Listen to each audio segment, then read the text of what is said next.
upstairs. And it's wonderful to see so many of you in our Zoom room. Hello.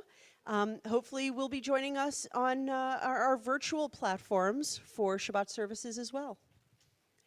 I'm Rabbi Sarah Berman. It's a pleasure to welcome all of you here to our evening conversation, or late afternoon conversation, with Michal Abramoff. Michal has been the shlicha, the Israel emissary, at Central Synagogue and at other communities in the Upper East Side for almost 3 years now. The term of a shlichut, of an emissaryship, is 3 years. And so, please take advantage of every opportunity you have to learn from Michal in the coming months before she leaves us, and leaves us in the hands of a colleague who will also be able to do incredible things in our community. It is so important today, almost more than any other time, to understand exactly what's happening in Israel and be able to ask our questions about what is happening there. It is a complicated situation, made even more complicated by the geopolitical context that we now find ourselves in. And so to help clarify, to help explain, and to help us all understand what is happening, Michal, who is a master educator, a product of the Reform movement where she worked in Israel, works with people of all ages, and is truly the master interpreter of Israel in our community. We are now in her very capable hands. Michal, thanks for doing this.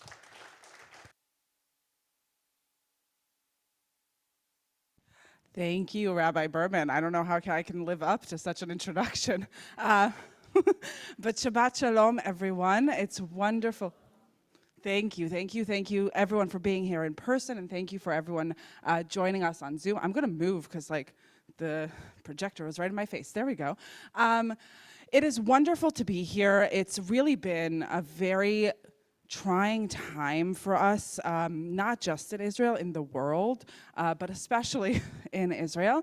And to start us off, I want to acknowledge a few things, and then we're kind of going to go on a journey together to really try and understand what has been happening in Israel in the past couple of weeks. What does it mean? And hopefully we'll have some time also at the end to maybe speculate or see what will happen in the future. But before we can even start anything, I always think it's very important to start by saying that I am Israeli. I know I don't sound it. For those who are meeting me for the first time, I was actually born in New York.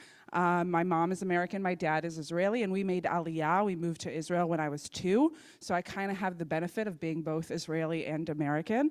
But I did grow up in Israel. I grew up in Tel Aviv. I grew up in the Israeli education system. So when I speak and when I teach, I am very much aware of where I come from, and I want to make sure that we're all aware of where I come from and understand that what I'm saying is coming from that narrative, from that upbringing. I very much try and be objective, but sometimes I just can't hold myself. My students who come to my classes know that. But also, one of the things that I think is very, very important that I feel like we don't get exposed to a lot in the States is what is actually happening in the Israeli people. We hear a lot of headlines and politics and different high-up positions, and what I'm going to try and do is also give you a bit of a window into the Israeli perspective on what is happening, some Israeli reactions, and maybe help us understand, because there's a lot of times that we're like, why do they think this way? So hopefully we can process some of that. I will also say I do have a presentation prepared, and we're kind of going to go with the presentation. I will make sure that we can stop throughout and ask questions, because I really want this to be a space for us to address those questions and to have those questions or those comments or those different things, because we're all different people. We're all in interaction with what is happening in different ways, and I want to make sure that we have that space. But, and this is my big but, I want to make sure that when we do share and when we do ask, we use the I narrative.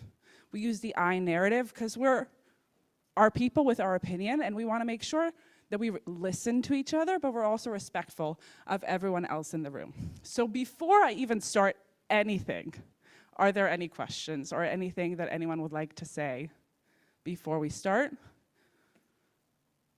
Amazing. Great. So let's go on our journey.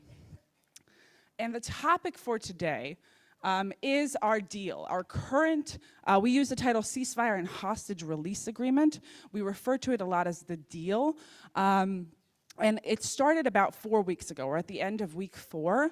And what I'm hoping that we can do is kind of journey through these 4 weeks to understand what happened. But before we can even talk about it, how do we call it? How do we call it? Because if you're in Israel, it's a hostage deal. It is a hostage deal. If you are outside of Israel, it's a ceasefire deal. If you are most of the times anti-Israel or trying to stay some sort of objective around the situation, you might have heard the term prisoner exchange. And that is important to put on the table. It's important to put on the table to understand that the words that we use to describe it can really tell us what are people thinking. Are they thinking about the hostages? Are they thinking about the Gazans? Are they thinking about both? Are they thinking about many different things? I mean, it can go in really different ways.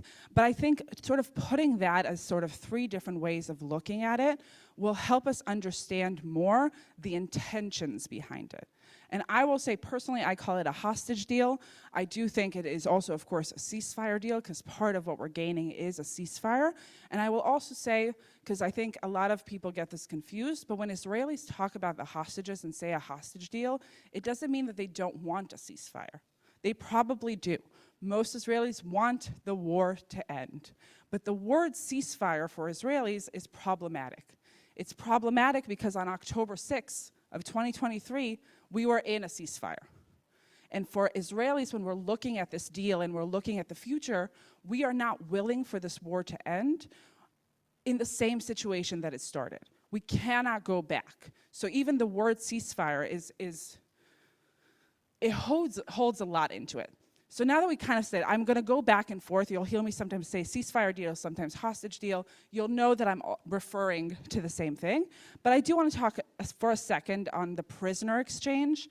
The prisoner exchange, because for every hostage release, there is a Palestinian prisoner who's being released in exchange.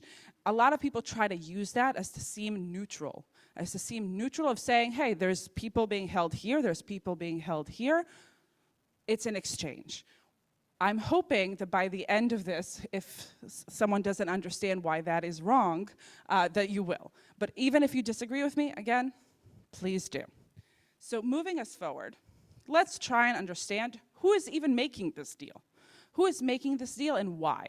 And for a lot of people, sometimes we forget this deal is being made by the state of Israel and by Hamas. Hamas is, we'll use the term political party. It's a political party that chooses acts of terrorism as their way of maneuvering and is recognized both by Israel and the United States as a terrorist organization. But they are the political party, the leadership of the Gaza Strip. And it's important to remember that they're not the leadership of the Palestinian people. The Palestinian people themselves live in Gaza, they live in the West Bank, they live in Israel, they live all around the world, and they have different leaderships. You might hear me also mention the Palestinian Authority.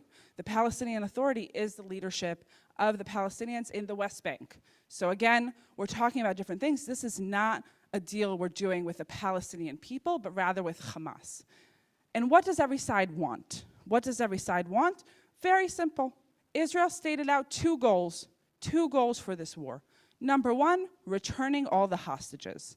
Just to catch us again all up to date, on October 7th, 251 people, both civilians and soldiers, were taken hostage in different shapes and forms.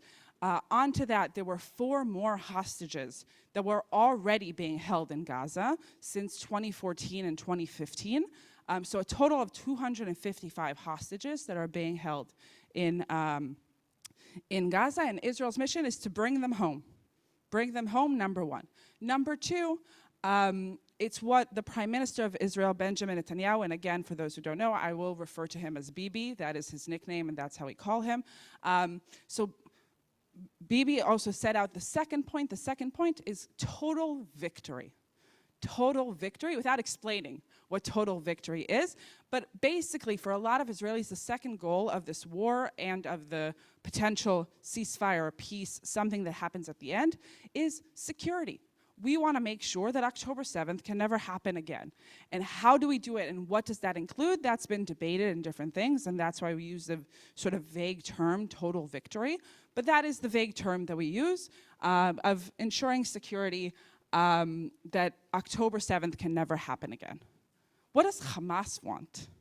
That's the thing that I feel like a lot of people struggle with sometimes. I'm not going to talk about what is Hamas's mission in whole. I think that is a much bigger picture, that we would have to look at the entirety of the Middle East and what is happening with the radical Islam in the Middle East, and sort of this desire of having one large radical Islam state that includes a lot of territory. But Hamas specifically, in this instance, what they want is they want their power back. It's been 15 months of war. Israel has done a lot to destroy Hamas's leadership, Hamas's infrastructure, and they need a pause. They need time to refuel, to restock, to reestablish their leadership, to rebuild, because they want to stay in power. That's their main goal. I will give them the benefit of the doubt and say they also want to take care of their people. I said, I will give them the benefit of the doubt. They also want to take care of their people, and we'll see, because part of the deal has to do with humanitarian aid and has to do with civilian crossing and different things. So we'll give them the benefit of the doubt, and we'll say they want to take care of their people in Gaza who have been suffering 15 months of war. And the third thing is that they want to release their prisoners. Currently in Israel, there are about 10,000 what we call security prisoners. Security prisoners are different from regular prisoners in a way where their crime is affecting or disrupting the security of Israel, and it can go into different levels. It can go into actually committing an act of terrorism, so people who orchestrated and did terrorist acts, killing many Israelis, all the way down to someone who threw a rock at a soldier or bought a knife and seemed suspicious that they might go and stab people. I should say, this might get a little graphic, and I apologize for that. So I will also try and make sure that I'm in tone to that. So there's about 10,000 prisoners on those different levels and different things, and Hamas also knows a lot of their leadership is in these prisons, and they want them back. They want them back. One of the greatest examples of that is in the last time we had a prisoner exchange or a sort of a deal for a hostage was in 2011 when Gilad Shalit, who was an Israeli soldier who was taken hostage. He was held for 5 years and 4 months. And in exchange for his release, Israel released 1,000 prisoners. One of those prisoners was Yehi Sinwar, who orchestrated October 7th. So now we'll also see, when we start talking about are there people who are against this deal, remember Yehi Sinwar, and remember the fact that we're releasing prisoners. But we know Hamas wants their leadership. Now, who else is in our negotiations? We have three major partners, three major powers that are part of this negotiation, that are part of this deal. The United States of America is the clearest. We all know, we're all in the United States of America. We've seen the involvement of the American administration, both under Biden and under Trump, with making this deal. And I should say, and I was just saying this before we started, since May, this deal as we have it now was actually proposed in May by President Biden. Since May, there was a team from the Biden administration that has been working on negotiating this deal. And once the election process started, there were also people from Trump's administration who joined. So this was actually a bipartisan venture from the United States of having the negotiations and being part of the negotiations. The other, I'm going to skip Qatar, we're going to get back to them, but Egypt is also a very clear partner on why they're here. They also share a border with Gaza. Israel has a peace agreement with Egypt. They are partners that we work with, and they have a very clear invested interest in what happens with Gaza. And Qatar is a very interesting country. It's one of the richest countries in the Arab world. It also houses a lot of the leadership of Hamas. A lot of the leadership of Hamas lives in Qatar.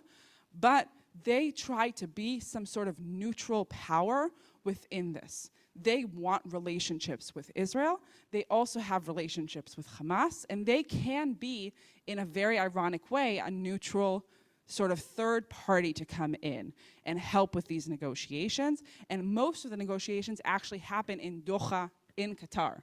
So these are some of our players that are in. So if you start seeing, or if you follow the news in different places, you'll notice these mentioned. Before I continue, any questions, comments, something we would like to say? This is also, by the way, for the Zoom room. You can raise your hand if you have a question. Amazing. Great. Great. We love it. So let's talk about the deal. What is this deal that's been on the table since May of 2024? It's a deal that talks about three phases in which three different things should be accomplished. Phase one, it's the phase that we're currently in, is really sort of a show of goodwill. It is a show of goodwill in which Hamas will release 33 humanitarian hostages, humanitarian being, and it says it on the screen, female, both civilian and soldiers, men over 50, children, because they're still children, I should say, male civilians that are under 50 who are injured or are considered critically injured. So that is sort of our group, and that's how we got to 33. I should also say that at the time that the deal started, there were 98 hostages still being held in captivity. So out of the 98, 33. Also, one was rescued that morning the deal started. So technically 33 out of 97. So 33 out of 97. Part of the idea of, one second, I'll open again for questions. Part of the idea of phase one is to start establishing, again, goodwill. So it's not just the release of the hostages, and we'll talk about the exchange rate for these hostages, but also starting to clear some things in the Gaza Strip in order to allow civilian life to start rebuilding and to start continuing. There was a lot of talk of humanitarian aid coming into Gaza during the ceasefire. And the main part of it is negotiations for phase two. And this is something that a lot of people don't understand. We kind of set up what we want phase two to be, but we haven't actually negotiated it. So we don't actually know if on day 43, when phase one ends, will phase two start. So there was a question. We have microphones. We have to make sure everyone hears us. There we go. Bigger deal than it needs to be. I'm sorry. I was just kind of curious. The 5 Thai hostages, are they in addition to the 33? Yes, they are in addition. Okay. So was there a separate negotiation? Yes. Having on the side? Yes. So when we start, what we're going to start doing is basically going week by week and seeing what's happening. So when we get to the Thai, I'll explain more into hold that. my questions. But that's a great question. That is a great question. Rabbi, there was another question here in front, and another. Yeah. Right here in front. What's the percentage of Palestinian voting for Hamas? Is it 85, 90, or less? That's a great question. I will say, and this is important, again, Hamas rules the Gaza Strip. It does not rule the West Bank. Oh. The question was how many Palestinians are voting for Hamas, what their political popularity is. Yeah, thank you. So only within the Gaza Strip did Palestinians ever had the opportunity to vote for Hamas. In the one elections that happened in 2006, about 43% voted for Hamas. I would say 33% voted for the Palestinian Authority. But what ended up happening is that Hamas basically, there was a 2-day civil war within the Gaza Strip in 2007. Hamas removed all the Palestinian Authority and took full control over the Gaza Strip. So we don't really know. We do know in the West Bank that Hamas does have a very high approval rating, but they don't vote for Hamas. Yeah.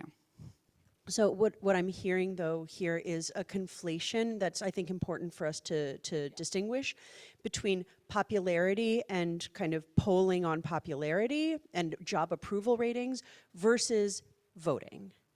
Yes, that's a great point. And also within that, who are we polling? Who are we polling and where? Because like I said in the beginning, the Palestinians are not one united group at the moment, right? There's the Palestinians of Gaza, the Palestinians of the West Bank, the Palestinians of East Jerusalem, which are the third status, the Palestinians of Israel, who are Israeli citizens who actually vote for the Israeli elections and have 3 Arab parties representing them in the Israeli election, and Palestinians who live outside of the different territories. There was one more question, and then we'll move forward. I just had a question as we go through the different phases. Yeah. Was there ever an accounting, person by person and name by name, of who is alive and who is dead, who is there and who is in each of these categories? Because it seems there's a lot of confusion. Yeah. So no. There has not been a counting of who is alive and who is dead. We do know out of the 98 that remained, 35 were confirmed dead by the IDF. So basically by forensic evidence of after October 7th, sort of going through the different bases and kibbutzim, finding remainders, understanding that they were killed on October 7th and their body was taken. So we do believe it's about 35 out of the 98. And the other information that we got was part of this deal where Hamas had to tell us out of the 33 who is alive and who is dead, and they did say that 8 are dead out of the 33, but we never got names. And I should also say, and this is a very big contention point, no one has seen the hostages, including the Red Cross. So we have never had an opportunity of anyone sort of verifying what status are they in and are they alive or are they dead. I will also say that out of the hostages that were released previously or rescued, about 30 we know were killed in captivity. So if you do math better than I do, 250 minus 98, I would say it's about a third were killed in captivity. I'm going to move forward, unless there's a Zoom question. Great. I'm going to move forward and kind of take us through this deal. So like we said, phase 1 is about negotiating. We do know in general what was set out is that at phase 2, the idea is that by the end of phase 2, the war should completely end, so no IDF should remain in the Gaza Strip, and all remaining living hostages should be released. Again, it's a question we don't know.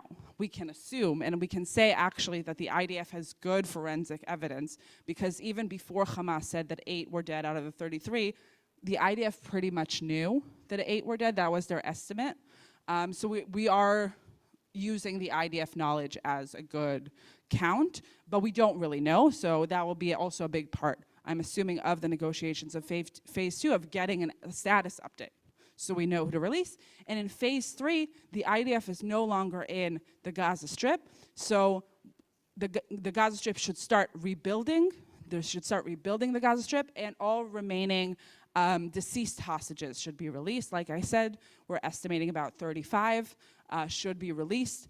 And that, again, will, of course, be negotiated. So let's start our journey. Oh, before we start our journey, I almost forgot. I think this is very important because it was in the previous slide, and for people who don't know and might have heard these terms, just to focus us, because especially for phase 1, we're going to talk a lot about the Netzarim corridor. The Netzarim corridor, you can see right in the middle, or a little north in the Gaza Strip, is sort of this arbitrary line that was set in the sand that the IDF holds. When this deal was signed, the IDF had full control over it, and one of the reasons for that is to prevent people from moving from the north to the south, because the IDF was really going house to house and clearing the northern part of the Gaza Strip, and by creating this corridor, they're preventing terrorists from coming back into the north, sort of dividing the areas. The other important corridor is the Philadelphia corridor, which I should say has nothing to do with Philadelphia, just happens to be the name. The Philadelphia corridor is actually the border between Egypt and Gaza. It's sort of this extra buffer zone that the IDF has control over. And this is very, very crucial because all the humanitarian aid supply go through the Philadelphia corridor, through the Rafah border post that you can see on the bottom there. And by having control over the Philadelphia corridor, the IDF can check all of these trucks and to make sure that there isn't weapons being smuggled or people being smuggled across the border. So those are two very key points. The part of phase 1 is that the IDF relinquishes them. So the Netzarim corridor would be completely removed from the IDF presence and would be given over to Egyptian hands. Egyptian hands would control it. And the Philadelphia corridor would be almost completely removed of all IDF presence. There will still be a small IDF presence in the Rafah border post. Okay, now that we have our terms, we have questions. We have a question that relates to kind of the overall map that we Yes. see here.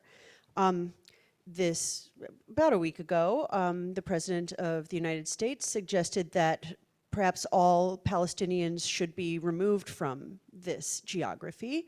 And there was immediate reaction from all perspectives. Carolyn, who's up here, has a question about that. Yes. I just wondered because none of our clergy signed on to this, and it looks like every rabbi, you know, I didn't even know there were this many rabbis in the world, but this really caught my attention. I don't know if anybody else saw it. So just for those who can't see what Carolyn is holding, Rabbi, do you want to? Yeah, so I can actually respond to this. What Carolyn is holding is a full-page ad in the New York Times saying that Jewish people say no to ethnic cleansing. And it has a list of about 200 plus rabbis, clergy people who signed this letter. As somebody who didn't sign that letter, I personally, I can only speak for me, I can't speak for my clergy colleagues. I wasn't comfortable with the groups who were organizing this statement, being personally associated with them, their politics or tactics, and there were 3 or 4 of them. Politics and tactics are not in line with my own view of a very complex situation in Israel and Gaza, and the way that they communicate around this war. So I chose not to sign, also because they didn't let anybody know who was signing it. So we had no sense of who else was affiliated with this message. So Tony Kushner is on this list, Peter Beinart is on this list, if those are people whose politics you're aware of. Moderation is not a word I would associate with either of them. And so, I can't speak for any of my other colleagues, but as somebody who did know this was happening, those are the reasons I chose not to sign this statement. I just wondered because there are so many rabbis and nobody's name was familiar to me. So there's must be a different point of view, and I was eager to be aware of it. That's why I clipped it out. So, Carolyn, also the most of the folks who signed this are ordained by the Reconstructing Judaism movement. Many of the majority of the signers, not all, and they're people from across different movements and different practices. But for me, it didn't encompass any nuance, any sense of the complication of the realities in Israel and Gaza for Israelis, for Palestinians, and so, and I wasn't comfortable with the organizers. Is there anything that you people are going to respond? Is there anything you people are going to do to respond? So, Carolyn, I think we try to respond through our programs. And through our liturgy on the Bima, and through the sermons and the messages we give from our Bima. So are we going to write a letter like that and post an ad? It's unlikely. But are we going to continue leading with our values and sharing those values and our embrace of nuance and of humanity and dignity everywhere we are and everything we do? Yes. Thank you. I will say, because Trump didn't announce the deal until week 3, we will get to it. We will get to it because it will be very crucial. And I think to sort of that question of the American response to it, I will also address it a little bit. I will talk a lot more about the Israeli response to it and the meaning of it within this deal. But I do want to reiterate what Rabbi Berman said. And I think it's important to know that this is a complex situation. But I feel comfortably in saying that I do not believe in this plan. I do not believe in this plan, and I do not support this plan. And I will explain when we get to it. Question about the plan or about this? Oh, thank you. So I thought there was one more border crossing directly from Israel into Gaza that you didn't mention, and I wonder what the status of that was. So there's several other border crossings between Israel and Gaza. One of them is on the map. It's all the way down, so you probably don't see it because of the table. It's the Kerem Shalom crossing. There's also the Erez crossing all the way up in the north, and there's also a Re'im crossing in the middle. That is complete. All three of them are currently completely shut. Those border crossings were actually really crucial because up until October 6th, a lot of Palestinians from Gaza would cross those border crossings and work in Israel. And the reason why it's also very important to know is we know that a lot of them worked in the kibbutzim and in the region around the Gaza Strip, and that's how they gained a lot of information of how to go and where to go. I will also say that those borders are also for humanitarian reasons. There's a lot of people from Gaza who come into Israel for medical services, and if we're talking about one of the humanitarian crises of this war is the fact that they don't have that access anymore because those borders are closed. Another question. Here, wait for the microphone. Primitive question. All right, you have the border, the distance for the corridor. How is the distance from the top to the bottom? The entire Gaza Strip. I never remember exactly, but it's not big. It's not big. We know. Yes. I will say if you want to drive across it, it takes about 30 minutes to drive across it. And again, if you can see, if in the longest border is 14 kilometers is what, like 6 miles? I think that, yeah. It's not a big area. It's not a big area. So I am going to move us forward, and I promise I'll pause for questions again. Okay, so let's start with our 33. Let's start with our 33 because I always like giving names and pictures, so it's not just a number. And we're not going to talk about them too much. I mean, we are because they're going to be released, and we're going to see them start being released. But I wanted to kind of take a pause moment and show their faces, show their names. I know their names are in Hebrew. It's very hard to find an infographic like this in English, which is very interesting to me as well, of where are we publicizing the names and the faces of the different hostages. As we can notice, just to mention, we can notice our 2 children, Ariel Bibas and Kfir Bibas. They're on the second row. We also notice that there's a large amount of women in this group. I will also like to mention that if Kfir is our youngest, he turned 2 in captivity. He wasn't even 1 when he was taken. Our oldest is Shlomo Mansour. Shlomo Mansour is somewhere in the middle. There he is. Second row from the bottom, right in the middle, he is 85 and a Holocaust survivor. And that is the range of the hostages that we're talking about.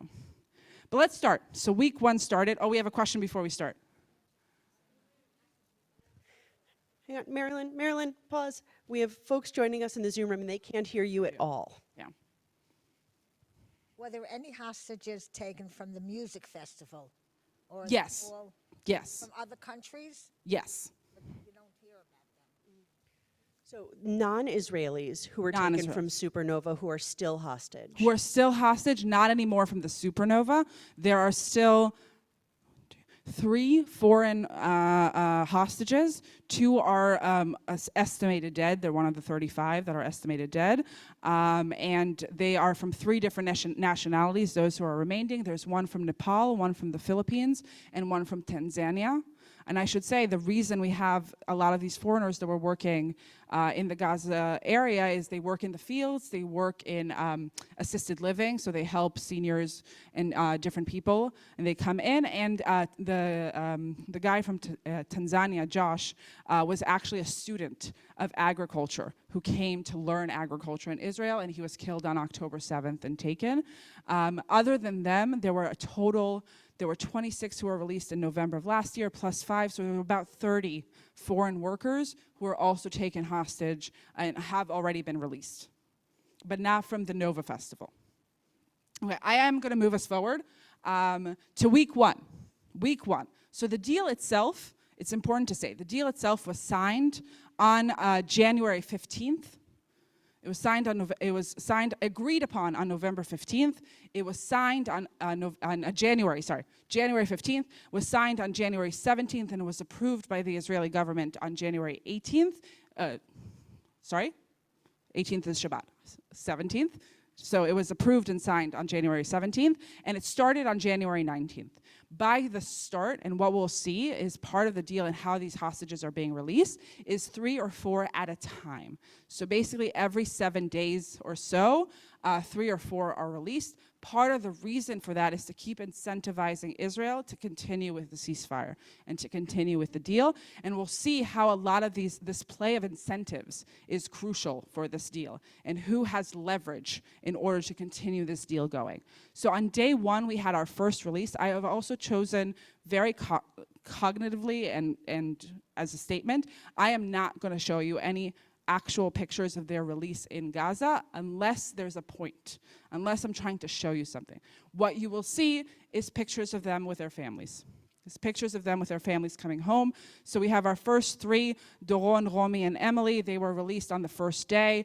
This is a picture with their mothers.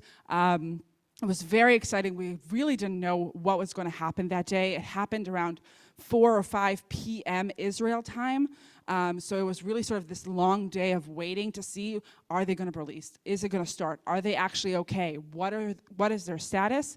It was a pretty chaotic release, but thankfully they were all walking on their own feet, and they were all released, and they all arrived home, and sort of every Israeli took a deep breath of relief, and then another breath of anxiety of, will this now continue? So we're happy they're home, and we're concerned for everyone else. I will say that the mothers were not supposed to be there in the first sort of receiving point, and the mothers were like, absolutely not. Absolutely not. We are going. We're going to be there. And just for the process, when they're released from Hamas, they're released to the Red Cross. The Red Cross literally crosses the border with them into Israel, where they're met by the IDF. The IDF takes them to like an absorption center where they can come in, take a shower, take a second, meet their mothers, and then they're helicoptered to a hospital. They're helicoptered to a hospital that will receive them and take care of them and take care of their injuries. Both Romy and Emily suffered injuries on October 7th that weren't treated properly, so part of their coming back to Israel was also treating their injuries. I can say both Emily and Doron are already home. Romy isn't home yet. She's still in the hospital because she was injured in her hand and needs to go through a lot of complicated surgeries in order to fix what happened in her hand.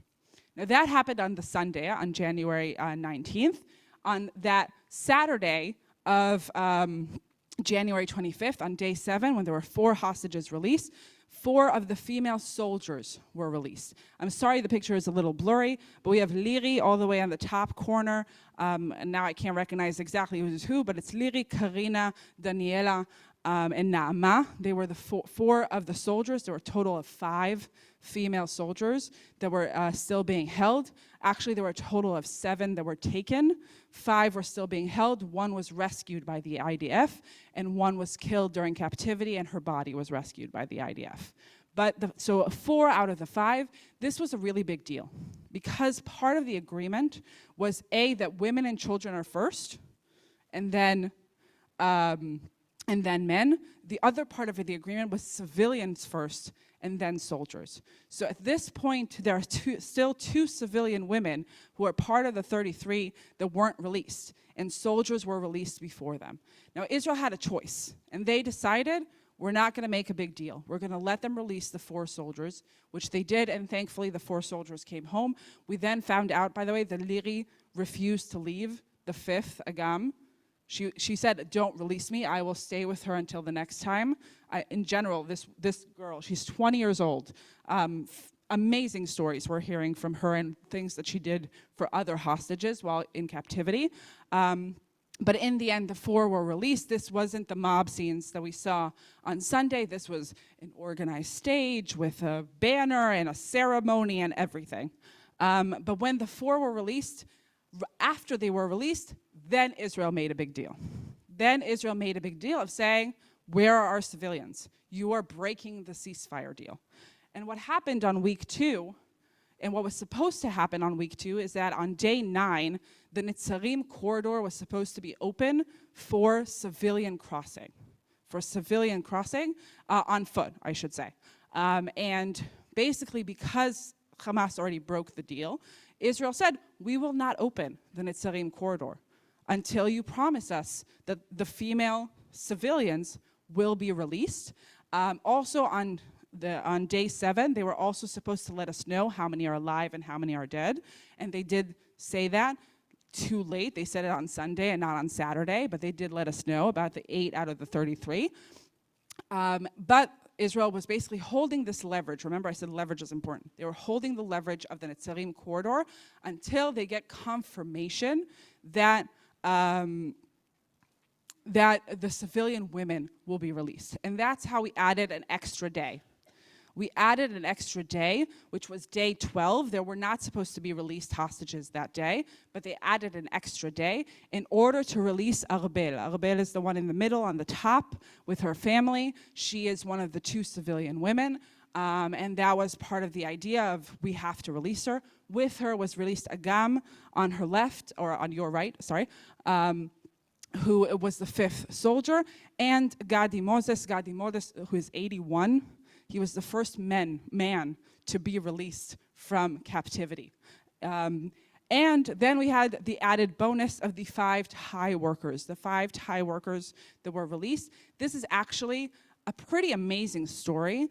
They are not part of the deal. They are not part of the deal. Israel did not release any prisoners in exchange for them. Israel did not even negotiate their release. The Thai ministry negotiated their release. The Israeli foreign minister, Gideon Sa'ar, has been meeting with the Thai foreign minister for many months, to say you should put pressure on your people to negotiate with Hamas and get their release. These are the 5 living Thai hostages that were still remained. And because there was already a release set up, so there was the infrastructure to release more hostages, they released the 5 Thai.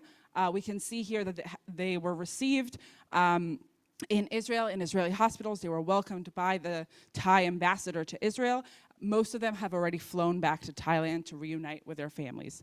But this was very, very exciting. And I should say, because, and this is going to be a little selfish of me, but we didn't have to pay a price for them. We're very happy that they are released, and we would have paid a price for them. But I'm very glad we didn't have to, because what I haven't mentioned until now is how many people did we release? How many prisoners did we release in exchange for, we're already up to 10. We're already up to 10 released. So the key of exchange was this. For every civilian, 30 prisoners. For every soldier, 50 prisoners. And the order of their release is by severity of crime. So on day 1, the 90 prisoners that were released were all mostly women and children, is what we call under 18. Most of them are 16 to 18 that are held prisoners, and they were released first. And as we're going with this deal, the more severity of crimes are being released. In total, almost 2,000 prisoners will be released in exchange for this deal. Out of those 2,000, about 200 are considered prisoners with blood on their hands, meaning they actually killed Israelis. With the different rankings, again, of planning, trying, or threat, or different reasons for people being held prisoner. And I should say, and this is also important to say, security prisoners in Israel is a very difficult topic. There is a system of how they are arrested, tried, and incarcerated. It is a flawed system. It is a flawed system. I will say, because I really went into a deep dive into this, they can just be taken on suspicion, and they can be held up to 8 days on suspicion. On day 8, they are shown to a judge, and a judge can say, we need more time to find evidence, or there's not evidence, release them. So we do see that happen a lot, and we do see a lot of people who are being held for those 8 days who probably should not be held. And that is important to say, and it's important to put in. I will say the majority are held, tried, and incarcerated, convicted and incarcerated, but again, it is a flawed system. So from day 12 was a Thursday. It was very exciting. 2 days later, we already had another release.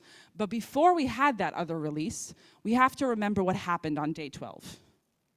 And I said, I will not show you the pictures of the release unless there's a point. When Gadi and Arbel were released, it was a mob scene. It was, you can see on Arbel's face how petrified she is. Now, this is also another key important point that we can see from these pictures. If you noticed, the terrorists, we will call them terrorists, have different kinds of banners around their head. So the green banners are Hamas terrorists. The black are Islamic Jihad. Because we forget that although Hamas has the leadership and Hamas is the rule, there are other terrorist organizations within the Gaza Strip that are also part of what is happening. And the Islamic Jihad themselves are holding a lot of these hostages. And a lot of the issues that we had in November with the last deal was that some of the hostages were being held by the Islamic Jihad, and the Islamic Jihad didn't agree to release them. So before this deal happened, Hamas and the Islamic Jihad actually met, and the Islamic Jihad had to agree to release, and this was the first release from the Islamic Jihad, and it was chaotic. And because of that, Israel delayed the release of the prisoners. They said, we will not release the prisoners in exchange until you can tell us that we will not see this scene again. So we'll get to that in a second. By day 14, when Keith, Yarden, and Ofer were released, it was again the stage. It was again very organized. It was actually 2 stages because they were being held in 2 separate places. But we see here Keith on the left with his daughters, Yarden with his father, and Ofer with his children. 2 of Ofer's children were also hostages that were released in November of last year. Keith's wife was also a hostage that was released last year. Yarden is the father of Ariel and Kfir Bibas and Shiri Bibas. He didn't know until he was released that they haven't been released yet. So this is when we start seeing a lot of these stories come out and a lot of these issues come out. Now, everything was going pretty good. We were, there was a few hiccups, a few pressure points, a few different things, and then this happened. This happened. Let's talk about this for a second. So this happened on day 17, which was February 4th. If you remember from the first slide, on day 16, negotiations for phase 2 needed to start. Now, Netanyahu said, I will not start the negotiations because on day 17, I'm meeting with Trump and I want to meet with him first and then I'll start negotiations. The team did go to Doha. The team of negotiators from Israel did go, but they were told, negotiate small stuff. You can't negotiate the big stuff until I meet with President Trump. When President Trump had this conference, I can say that every single person was shocked, including most of the people in Trump's cabinet, because he held this plan very close to his chest and did not say a lot. I will say, for those who haven't been following, and that's okay, there's a lot of news happening. Trump's plan, in essential, is remove the 2 million Palestinians from the Gaza Strip, build nice places for them to go, and then the United States will gain control of the Gaza Strip and will develop it and make it the Riviera of the Middle East. That was essentially the plan. Netanyahu, who was standing right next to him, didn't say a lot, but one of the things that he did say, he said, I like the out-of-the-box thinking. And this is where I want us to start. Because I said this, I also teach a class, and my students know this, and they've heard me say this a lot, but I want to say 2 things about the Trump deal. First of all, I don't think it's plausible. Literally, who is receiving these Palestinians? Where are they going? Who is agreeing for it? Are they agreeing for it? Are they allowed to come back after we're done building? There's a lot of things that we just are technically pretty much impossible for it to happen. But just because it's not plausible doesn't mean we shouldn't take it seriously. Because I do believe that this is what he wants to do. And because that's what he wants to do, we have to take it seriously and understand what will actually happen and what will be the chain reaction to it. Because the positive chain reaction, and then we'll talk about the negative, but the positive chain reaction is that it sort of woke up the Arab world. And actually on February 27th, the Arab League will be meeting to create and propose an alternate plan for the Gaza Strip. Finally, someone is actually talking about what should we do with the Gaza Strip and what we should do with the Palestinians. So regardless of everything, and we'll talk about the everything, the positive is that we're finally talking about a plan. We're finally talking about a solution. And I will say, and this is something that I get a lot of questions on, a lot of Israelis are very appreciative of that. Because we've been waiting for 15 months and we've been asking, what's the plan? What is the day after? And finally, it looks like someone is talking about it. Just because it's insane, and yes, that was my opinion, it's still very positive. And this is where I also put in the caveat of Israelis. Israelis are different than we are. Israelis are different than we are. They're living a different experience. It's a different culture into different things. And when you live in such fear of security, and when you live with sort of this feeling that the world deserted us, to have a large global superpower and a leader of a large global superpower sort of say the things that a lot of Israelis have on their mind, but they won't say out loud because it's not nice to say, is actually really nice to hear. It's really nice to hear. And actually, Trump does have very high approval ratings in Israel, because a lot of the times Trump is perceived as a man of power. He is perceived as a man who says what he thinks. That is one of the highest rated traits for Israelis. Israelis really struggle with Americans sometimes because they feel like Americans aren't saying what they're actually thinking. And suddenly you have a president who's actually saying what he's thinking, and Israelis feel that they can relate to him in a way. Again, that doesn't take away from the fact that a lot of Israelis disagree with a lot of the things that he is saying. And we can see that there's a lot of comments coming out, and a lot of people who are very much opposed to this plan, a lot of people who have spoken out, not just about this plan, but other things that Trump is doing in the United States. But again, when I am in life danger, I only am looking at myself at the moment, and I want a solution. And I want someone to come in and bash everything. And Biden wasn't perceived as that. Biden was perceived as playing both sides. And that was very hard for Israelis. I will say a few things more about this plan that are really hard to hear, but I will say them. No one wants them. No one actually wants the Palestinians. So both Egypt and Jordan immediately said, absolutely not. Absolutely not. They both housed Palestinians in the past, where they had the terrorism sort of ingrown and instability in their countries. By the way, we can talk about what happened in Lebanon as fully having to do with Palestinian leadership living in Lebanon. So again, we don't want this. And then Trump came up with some other ideas of moving them to Somalia. So that was wonderful, creative thinking. There's 2 regions in Somalia that want autonomy, and Trump kind of offered, take the Palestinians and we will recognize you as independent. That didn't work out. There's a lot of jokes of saying, oh, he wants to buy Greenland for the Palestinians. So that is also, so we can see, and I should say in general, Israelis react a lot with dark humor. So we've seen a lot of dark humor around this. So there's some questions. And great time to pause, actually. Who had the question? I believe that Bibi said at some point, compared it to what happened after World War II, saying, would you let all the Nazis go back to Germany and continue their spiel?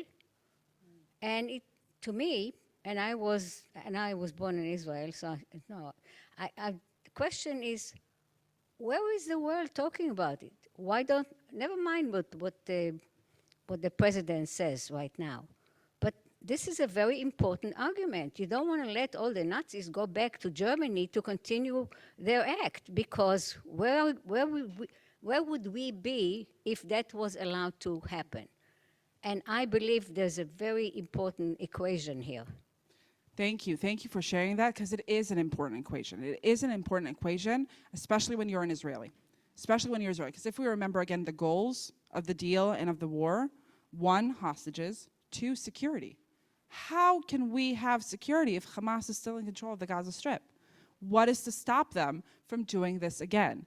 So within this deal, and within the, I wouldn't even call it approval rating of this deal, but of people of entertaining it and thinking it, and especially people on the far right who are approving this deal, it's exactly that. It's exactly saying, okay, this allows us to do a deal and get rid of Hamas within it. And I should also say, and this is also very important, is we have to remember, what is Bibi's agenda in agreeing to this deal? Does he actually think it's a good deal, Or does it really just play to his coalition partners that this is what they want? They actually want to take over the Gaza Strip for Israel. They want Jewish settlements in the Gaza Strip.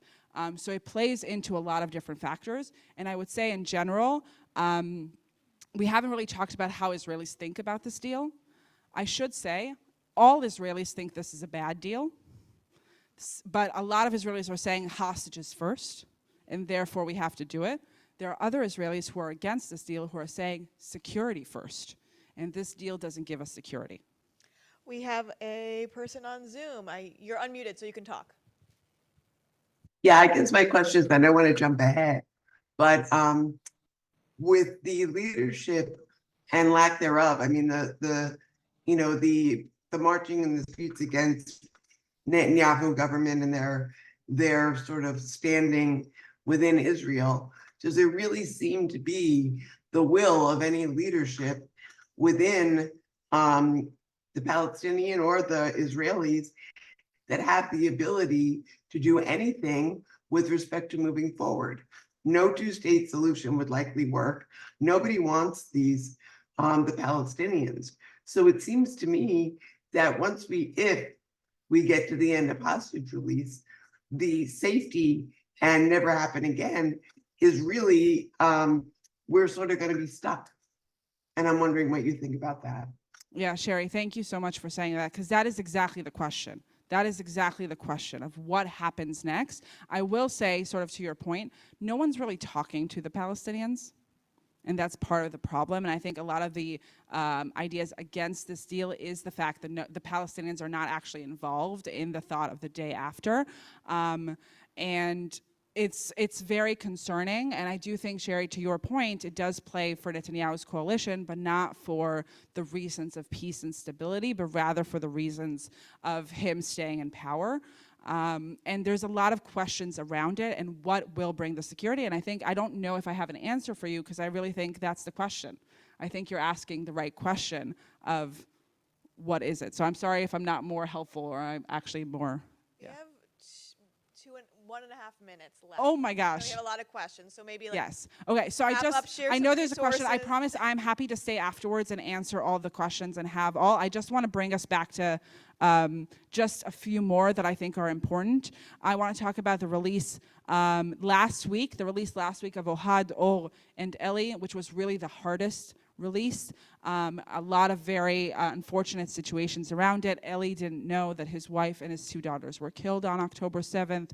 Or didn't know that his wife was killed on October 7th. Or was also being held with a lot of the other living hostages. So for the first time, we really got a lot of information about these hostages that we haven't heard about. So sort of going off your question, what do we know? When hostages are released, that's when we know more information. And Or gave a lot. One of the things that Or also said, he was actually held with Hirsch most of the time. And when he was released, he asked, where is Hirsch? Because he thought Hirsch was already released. So we really know that these 3, unlike the other hostages, they were only held in tunnels. They have not seen daylight since then, so they have not seen news or radios, versus the other hostages have been in houses, in refugee camps, in UN sites, so they had access to news and to information. But because of this release, and I'm going to show you the picture of the release, and again, I apologize, but it's important. When they were released, the world was shocked. The world was shocked, and I don't think Hamas was prepared for the world to be as shocked as they did. Some other things that happened right after, the day after Hamas released them, Israel withdrew completely from the Netzarim corridor, and suddenly Israel has this extra leverage of the Trump plan, right? Because now it also kind of plays to Israel, where they can come and say, look, this is what Trump wants, but we can offer you something else. So it gives sort of this leverage to Netanyahu in the negotiations, and suddenly Hamas is scared. Wait, where did our leverage go? So on Monday at 6 p.m. Israel time, they announced they are stopping any hostage release until further notice because of different violations of the ceasefire. I should say there have been violations of the ceasefire on both sides. Both sides have violated the ceasefire. It has happened. Because of that, then at 12 a.m. Israel time, President Trump said, all the hostages should be released by Saturday at 12 p.m. That caused another chain reaction, to which the Israeli cabinet then came on Tuesday, and they said that Hamas must release our hostages. And this is critical, because basically what Israel did is said, we completely agree with Trump, but we will not ask for a number. We are not going to say all. We just want it to continue, and we want more hostages to be released. And in fact, tomorrow 3 hostages are destined to be released, Sagi, Yair, and Sasha. And we're really hoping that they will be released. Just to end us off, these are the remaining of the 33 that need to be released. We do know that 8 of them are no longer alive. And what Israel is pushing for now is that next Saturday, all 6 remaining live hostages should be released at once. And in the last week, the bodies should be released. So we'll see what will happen with that. I do also want to say we'll see what will happen with phase 2. After phase 1 is complete, there'll still be 59 hostages remaining. These are the pictures of those who are presumed to be alive out of the 59. We can see it's mostly the young men, most of them from the Nova Party, most of them from the kibbutzim. Only 4 of them are soldiers. But again, when we go into negotiation, that will be a crucial part of it. And just to end, and this is my little promo, Monday, February 17th will be the 500-day mark, the 500 days since October 7th. On Sunday, the 23rd, the Family Forum of the Hostages is organizing a large rally in support of the hostages and the call for until the last one. And we, as Central, are participating in it. I will be there, and I would like to invite you all to come and join me in the protest. It's at 12 p.m. in the park. You can get more information on the website, and I'll leave that up. And I know we're over time, so I will say thank you all very much for being here and for listening. And I will stay here for questions or anything, and I know our friends in the Zoom room, if there's anything, I'm also, Marina, if you want to put in my email, so people can also email me. Thank you all for joining us online. Thank you all. Shabbat Shalom.